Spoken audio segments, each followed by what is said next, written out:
வளமுடன் மக்களே பாருங்கள், இந்த மூலிகை பேர் தான் நத்தச்சூரி. பாருங்கள், இப்படி தான் இருக்கும். இதனுடைய இலையை பாருங்கள்.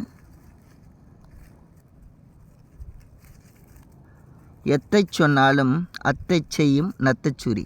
இந்த மூலிகையை காப்பு கட்டி எடுத்து மை செய்து வச்சுக்கிட்டோம்னா குறி வரும்.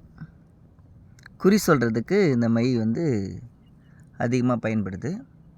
அப்புறம் சித்தாவில் எடுத்துக்க போனால் இந்த இலையும் இந்த பூவையும் வேற எடுத்து புடம் போட்டு தேங்காய் எண்ணெயில் குழப்பி, இது பாருங்கள், இது கூட பக்கத்தில் இருக்குது.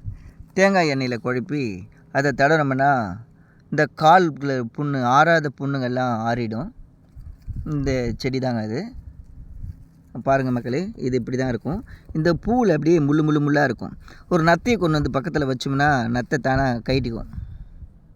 அப்படியே கொண்ட மூலிகை இது நத்தச்சூரி. நிறைய மூலிகைலாம் போடுறாங்க, நத்தச்சூரி இதுதான், நத்தச்சூரி இதுதான்னு.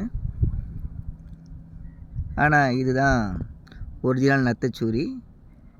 இந்த நத்தச்சூரி எடுக்க தான் இப்போ நம்ம வந்திருக்கிறோம். இதை காப்பு கட்டி முறைப்படி எடுக்கணும்.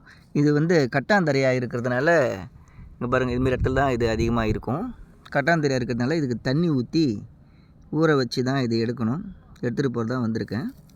நான் எங்கே வந்திருக்கேன்னா திருத்தணி வந்திருக்கேன். மக்களை பாருங்கள், இந்த மூலிகை பற்றி உங்களுக்கு தெரியணுன்னா லைக் பண்ணுங்கள், ஷேர் பண்ணுங்கள், சப்ஸ்கிரைப் பண்ணுங்கள். கமெண்ட் பாக்ஸில் உங்களுக்கு தெரிஞ்சிருந்தால் சொல்லுங்கள். தெரியலனா இதை பற்றி என்கிட்ட கேளுங்க, நான் சொல்கிறேன்.